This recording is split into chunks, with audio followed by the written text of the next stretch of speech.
ပြည်ခိုင်ဖြိုးနဲ့ကျန်တဲ့ပါတီတွေနဲ့ပြိုင်တယ်အဲဒီလိုပြိုင်တဲ့နေရာမှာလဲအကြီးအကျယ်ညစ်ပတ်တယ်မဲလိန်တယ်သူတို့ရေးထားတဲ့ပကြီးကားလေးကရိုးရိုးရှင်းရှင်းလေးလွယ်လေးကြည့်လို့မြင်တယ်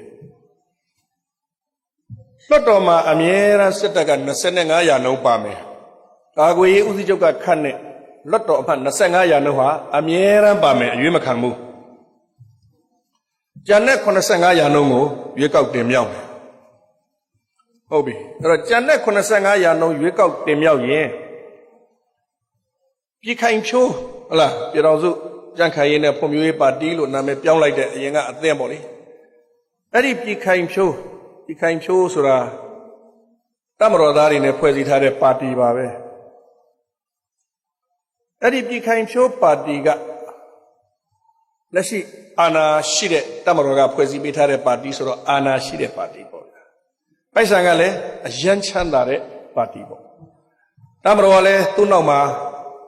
မရက်တီပေးထားတဲ့ပါတီပေါ့ဗျာအာဏာလည်းရှိတယ်ငွေကြေးလည်းချမ်းသာတယ်တမတော်ကလည်းနောက်ကအပြည့်အဝကြောတော့နောက်ခံပေးထားတယ်ဆိုတော့ငါတို့ပါတီက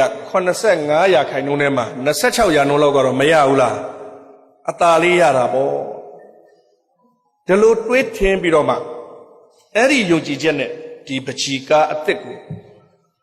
ကိုကြုံမကြီးတန်းရွှေကရေးဆွဲဖို့ကြိုးစားခဲ့တာနိုင်ငံရေးပါတီများမှတ်ပုံတင်ဥပဒေမှာဒီလိုလူတွေမပါရဘူးဒေါအောင်ဆန်းစုကြည်မပါနိုင်အောင်ဥပဒေကိုတည်တည်ချာချာစနစ်တကျစီစဉ်ရေးဆွဲတယ်အဲဒီတော့မြို့သားဒီမိုကရေစီအဖွဲ့ချုပ်ကရွေးကောက်ပွဲသပိတ်မှောက်တယ်လို့ဆုံးဖြတ်လိုက်တဲ့အခါကျတော့သူတို့မျှော်မှန်းတဲ့အတိုင်းသူတို့လှုပ်လို့ရပြီကျွန်တော်တို့ဘာမှအပြူးမဆိုင်တော့ဘူးမပြိုင်ရင်နေပေါ့ပြည်ခိုင်ဖြိုးနဲ့ကျန်တဲ့ပါတီတွေနဲ့ပြိုင်တယ်အဲဒီလိုပြိုင်တဲ့နေရာမှာလဲအကြီးအကျယ်ညစ်ပတ်တယ်မဲလိန်တယ်အဲတုန်းက NDF ပေါ့ဗျာနော်ပြိုင်တယ်ပေါ့တခြားပါတီတွေပြိုင်တယ်တိုင်းရင်းသားတွေလည်းပြိုင်ကြတယ်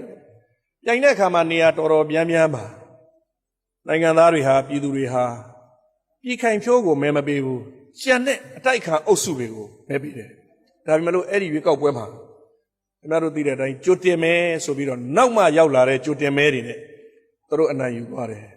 ကျွန်တော်တို့ဥပဒေခေါ်တော့ကြိုတင်မဲဆိုတာဟာရွေးကောက်ပွဲမတိုင်မီမှာပေးရတယ်ရွေးကောက်ပွဲပြီးရင်အဲ့ဒီမဲကမရှိဘူးမလာရဘူးရွေးကောက်ပွဲမတိုင်ခင်ပေးထားတဲ့မဲရွေးကောက်ပွဲကျင်းပတဲ့နေ့ညနေ4နာရီ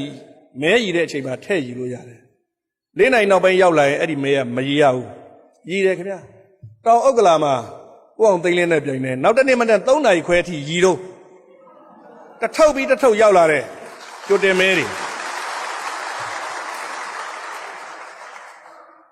မဲရည်လိုက်တယ်ပြီးပလားမပြီးသေးဘူးမနိုင်သေးတဲ့ရွေးတထုပ်ပြီးတထုပ်ရောက်လာတဲ့ကြိုတင်မဲတဲ့ရောက်တာကမဲယုံပိတ်ပြီးပြီနော်နောက်ဆုံးသူတို့လူတွေနိုင်မှ